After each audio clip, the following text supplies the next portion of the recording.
Hello YouTube, welcome back to another video. Today I will be making my 2023 NBA Draft Big Board.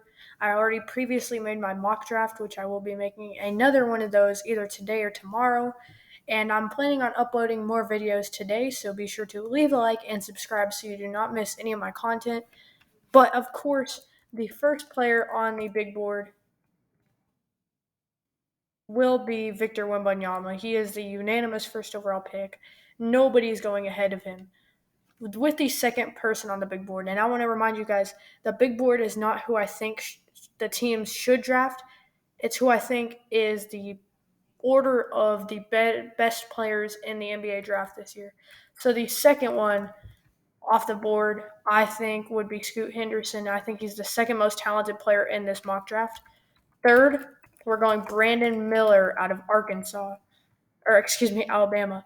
So if you go through this so far, we have Wembanyama, who is a superstar, of course, will be the first overall pick. No one's arguing with that. Second, you have Scoot Henderson out of the G League Ignite. He's a very young point guard with a lot of athleticism potential and could go either 2 or 3 in real life, but he's not slipping past that. And then at 3, we have Brandon Miller out of Alabama, though there is controversy with him. There are teams that would be more than happy to take him. I do think that he would go 2, though, in real life. I'm going to drop my mock draft today. So stay tuned for that. That will be coming out sometime later today, probably this evening after this video comes out. So then the fourth person in my big board, I'm going to pull up on my other laptop a big board from the Ringer, I think.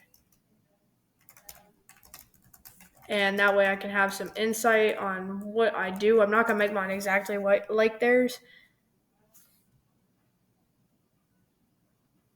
But let's see. My fourth player, I just can't remember. Oh, yes, my fourth player I think will be Amen Thompson. He, I think, is the one that I think should go fourth overall to the Houston Rockets. The Ringer has Azor Thompson going ahead of him at fourth. But my fifth player, I think the fifth most talented player in this draft, this is really controversial. No one agrees with me on this. But Cam Whitmore, I think, is the fifth most talented player in the draft. While many people think that he will go fifth overall, no one thinks that he's the fifth best player. Next up, the sixth most talented out of Overtime Elite, I'm going to have Azor Thompson, twin brother of Amen Thompson. I think many people would love to have Azor or Amen. Azor can play 1 through 3. Amen's more of a lead guard / 2 guard. Amen is a hyper athletic point guard who has a little bit of playmaking skills. He can get to the rim. Him and his brother Azor are not the best shooters. Azor is really good at attacking the rim though. And then at 5, you have Cam Whitmore, who is a good shooter, good scorer, 3-and-D guy, has a lot of potential. He was just 19 at Villanova. He was injured at the start of the year and still ended up having a great freshman year. Next up, this is another hot take in my opinion, but I think that the seventh best player in this draft is Anthony Black, the one guard out of Arkansas, who I think is going to be the next Russell Westbrook type player. Black is 6'7", so he's really tall for a point guard, but he is a triple-double threat. He's tall enough to get rebounds. He's a good playmaker. He can score at least a little bit, and he's just a two-way threat, can score well and defend. He's a good playmaker. He can do everything for a team, and I think that he would be a perfect fit anywhere between the teams picking 8 through 12. So then next up at the 8th overall spot in my big board, I'm going to go with Taylor Hendricks, the 3-and-D power forward out of UCF. He was only a freshman, and at age 19, Hendricks was able to average, I don't know if it'll show me, but Hendricks was an amazing 3-and-D player as a freshman and was able to be get his hype up a lot. He was originally projected to go in the late first round, early second round before the college season started. Maybe he was even projected to go undrafted, but he really shot up the boards as a freshman at UCF. He's a 3-and-D star, good scorer, good defender, all kinds of stuff. Perfect package for a power forward, and any team would love to have him in this draft. Next up, at our ninth spot, I'm going to put Jarris Walker out of Houston.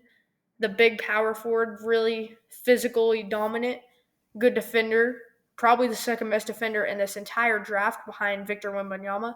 He's a great defender, good scorer in the paint. The only bad thing about Walker is he does not really have a good jump shot. He's not a good shooter. He's 6'7", but the shot doesn't fall as well as a guy like Taylor Hendricks can get a shot to fall, or the same size guy Cam Whitmore can get a shot to fall. And also, Walker's a little bit undersized at 6'7", when you have Anthony Black, who's a point guard, being the same height. Azor and Amon Thompson are the same height. Cam Whitmore, Brandon Miller's taller. He's a little bit undersized, but I think he can make up for it. He's very physically dominant, really athletic, really strong. And here on the Ringer, it compares him to Carl Landry and Larry Johnson. Next up at the 9 spot, they have Cason Wallace, but for me, I think that the ninth best player in this mock draft, or in this entire draft, is Derek Lively, the second out of Duke, who the Ringer has at 13. Excuse me, I have him at 10. Lively is a really big center. He can shoot some threes. Actually, he's a really great shooter for a 7'2" guy. He can block a lot of shots, play some defense, and get to the rim, get some rebounds.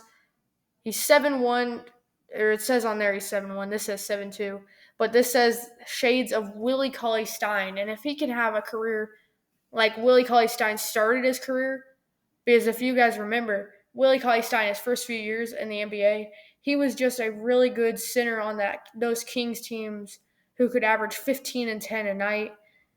And if Lively can start his career like that, but with a jump shot, I think he'll have a great career path.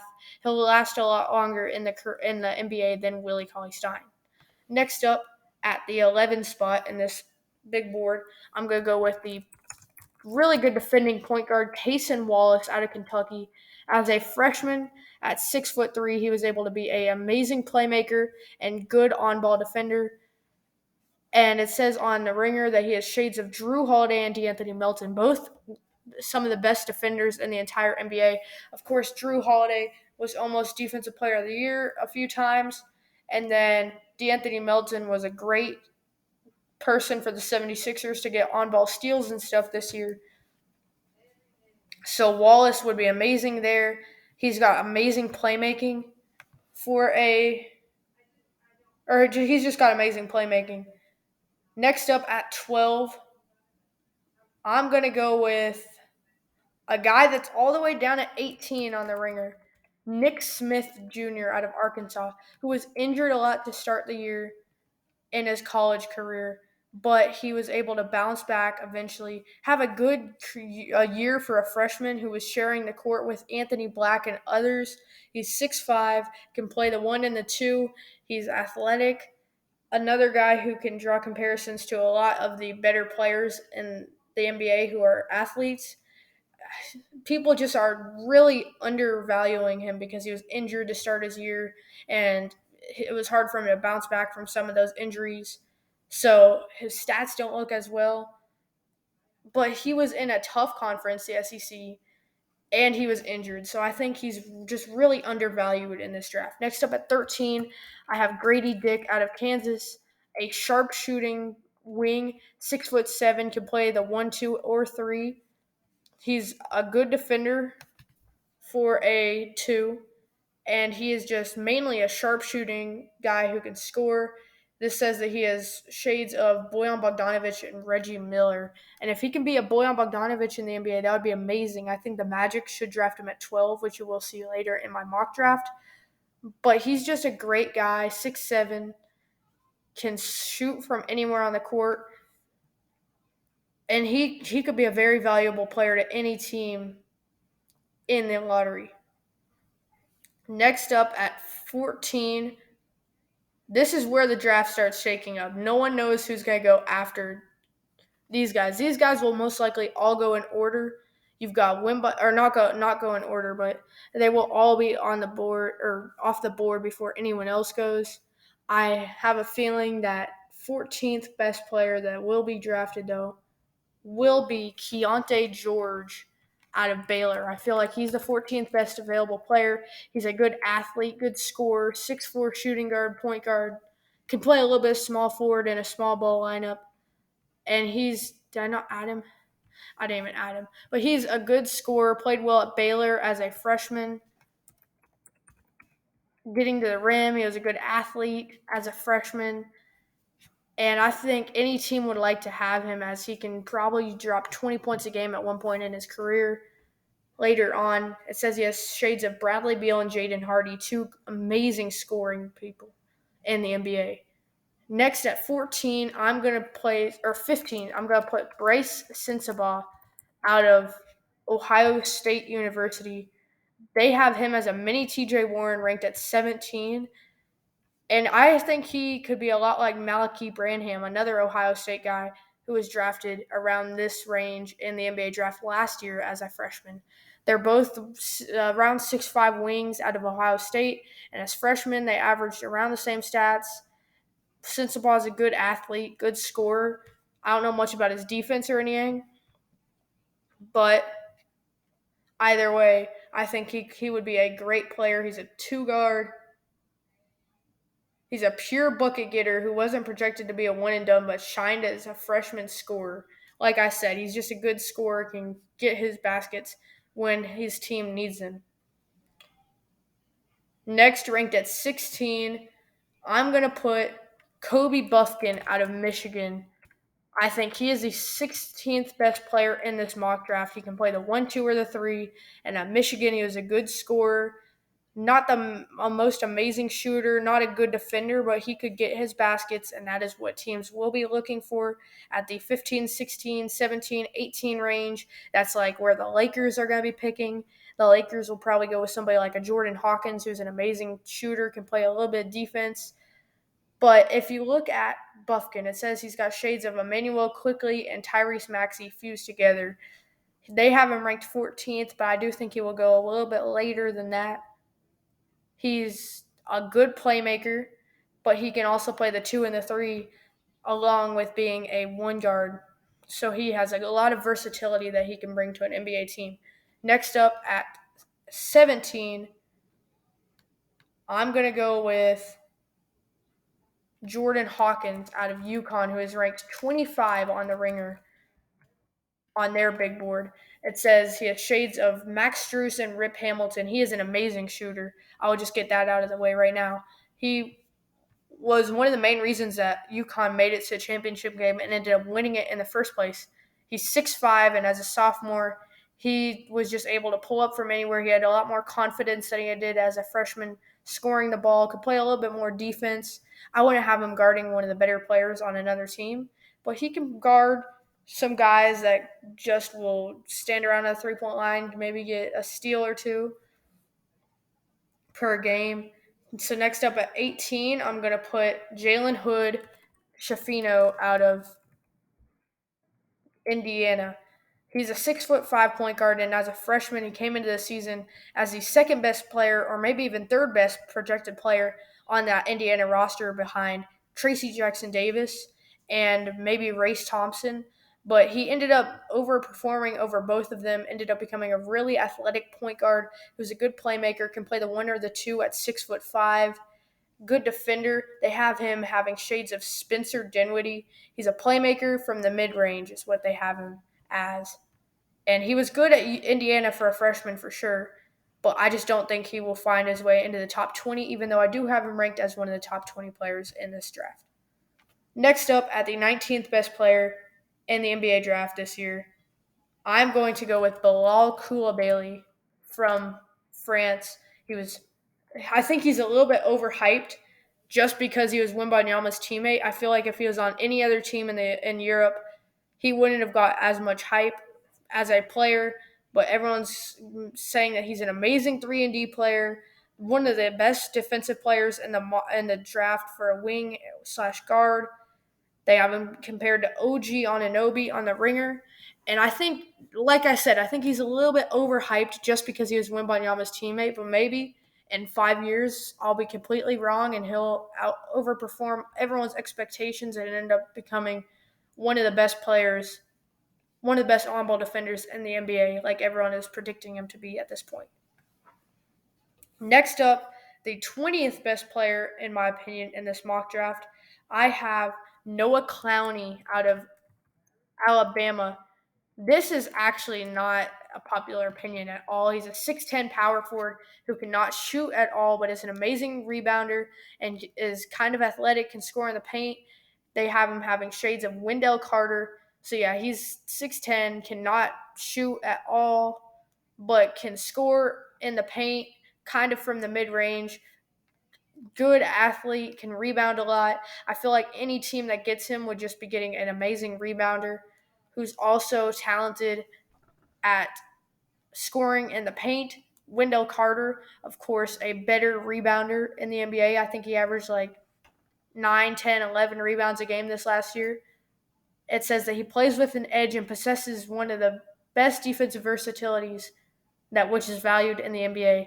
So I think he will be able to probably guard twos, threes, fours, and fives, just definitely not probably point guards. He's got good foot speed, and it says that he has good positional versatility. But I feel like at 6'10", not being able to shoot, the NBA will most likely just put him at the power forward and the center spots. Next up at 21, I will be putting Colby Jones forgot where he's from Xavier. The 6'5" shooting guard as a junior was an amazing player on this Xavier squad. They have him ranked at 21 with shades of Malcolm Brogdon. He has NBA ready qualities as a connective piece on offensive with a versatile defender. So at 6'5", he's a good scorer, but he can also guard some of the other teams' guards in close games, which is an amazing quality that NBA teams are always looking for because, of course, guys like, who's a good example? On the Hawks, you wouldn't. Trae Young's an amazing scorer, but you wouldn't put him on any other team's guy that has 30 points in a close game. He would only be guarding one of the worst players out there scoring the ball. But Colby Jones has the potential to become a good scorer. Not a Trae Young level scorer, but just like a borderline all-star maybe in the future. As a good wing at 6'5", who could score a little bit, and he just has the defensive versatility to guard some of the best players on other teams in the closing minutes at the 1, 2, or 3 spots. Next up at the 22nd spot in the mock draft, or in my big board, I'm going to put Chris Murray from Iowa. Murray is Keegan Murray's twin brother. They both went to Iowa, and as a junior, Chris was an amazing scorer, averaged like 25 points a game, 3-and-D role, and he's compared to a left-handed Keegan Murray. Murray was really good as a rookie for Sacramento, being able to get his baskets when he wanted to and play some defense as well. And if Chris Murray can become anything like that, then I think he could be a valuable NBA player. I don't think he has quite the potential as Keegan, but he definitely has the potential to be an all rookie this year, average 15 points a game as a rookie maybe, and just completely overachieve expectations. Though I don't think he will do that, I think it definitely is a possibility. Next up at 25, this is where finally Leonard Miller slides in to my big board. Miller has been projected to go 12th overall to the Thunder. I think that's the highest I've seen him. But he is a Canadian G League Ignite wing and big. And at 6'10", he's not the best shooter, but he's good, he's athletic, he's a big guy who can play some defense. He's compared to Paul Millsap. He's still growing into his body, but he's a big man with a guard skills. That's what I was trying to say. Is he's got good athleticism and he can handle the ball well for a big. He's 6'10", can play the 2, 3, or no, not 2, the 3, 4, or 5 for any NBA team that drafts him, which will be good. in a positionless game that the NBA has turned into, he will be able to fit right into a team's offense in the next few years once he's given time to develop. Next up, I'm going to go with GG Jackson, 24th on my big board. Jackson out of South Carolina is compared to a nimble Marcus Morris. He's an elastic forward who can create shots, and he's got a very interesting skill set. Not the best scorer, but he's got a lot of upside to become one of the better NBA power forwards in the future. He's 6'9", and as a freshman at South Carolina, he was just like an interesting player. His stock went up and down and up and down and up and down. He went from being a potential lottery pick to second round to back to lottery to into the first round now, and I think any team that drafts him is gonna have to wait a while for him to become a great NBA player. But he has the potential to come in and be a 5 point per game scorer right away. It's just how much are you willing to value that in the NBA currently? Next up, I have 25th overall Olivier Maxence Prosper out of Marquette, and he was originally projected to go at the end of the second round before the combine. But in the draft combine, he was amazing in the scrimmages, was an amazing scorer. He's so big. He's 6'7" with a 7'1" wingspan. He's an amazing defender, and I'm so high on him. But this big board for him, I just don't think he will go that high. And I'm kind of ranking it for the most part based off of how good these guys will be right away.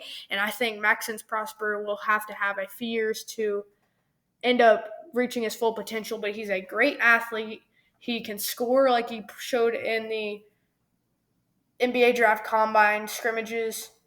And he's just so long and lanky and has such a wingspan that will help him be a great defender in this NBA. He's got amazing versatility. He can play the 2, 3, 4, 5, maybe even the point guard in some lineups against a certain teams where he needs to guard one of the best players. But he's just going to need some time to fully develop into his game and his skill set. But with NBA coaching, with time to develop, with the G League, I think he could end up becoming a guy like they compare him to PJ Tucker, but I think he'll be able to slash to the rim better. Tucker's more of just a catch and shoot guy. Let's see. I think he could be more of a Kawhi Leonard, just not as good of a defender. I think that's a good comparison for him. Not as good of a shooter or anything, but sort of like a Kawhi Leonard, just a little bit worse defender, can guard the paint a little bit more. But next up at 26, I'm going to be putting Jet Howard. This is finally where Howard slots in. And at 26, after a good freshman year, an up and down freshman year, before the end of the season, the college season, he was originally projected to go in the lottery as high as even 8th overall, I believe, is what I remember. But the 6'8" wing now has fallen completely. It says that he has shades of Desmond Bane. I feel like he's a better slasher than Bane. But Howard, as a freshman, was a good player, but he fell a little bit after the combine and some of his workouts. It says that he has some good clutchness and he has a good feel for the game. He's Juwan Howard's son. It says he's slick offensively, who could shine next to a lead playmaker. So maybe some teams like the Timberwolves with Mike Conley might be willing to trade back into the first round after they gave up their pick to the Jazz for the Gobert trade. Maybe they're going to be willing to slide back into the first round, maybe give up Wendell Moore, who they drafted last year, and a future pick to trade up to like 25, 24 something. That would be a good duo with him and Mike Conley. Another team that might be willing to take him is the Hawks at the end of the first round. The Pacers have a lot of picks, and Tyrese Halliburton's an amazing playmaker. I think that would be a good duo. But I guess we're just going to have to wait until draft night to see if Howard goes any higher than this. Next up at 27th in my big board, I'm going to put Sidi Sissoko out of the G League Ignite and from France as well. Sissoko was a good athlete. Of course, he starred. You may have seen his blocks and dunks on YouTube Shorts and TikTok as that is one thing that he was amazing with. He was an amazing defender. He's just a really good athlete. It says he's compared to Jeff Green, who, of course, still really good athletically for his age. It says he has a good physical presence who brings intensity on defense and complementary playmaking on offense. He's 6'6" and can play small forward, shooting guard, and power forward. And I think teams could value that as he is a good athlete who can also defend. So he could be going here at the end of the first round. Next up, now we're going to speed up a little bit. I'm going to put Andre Jackson Jr.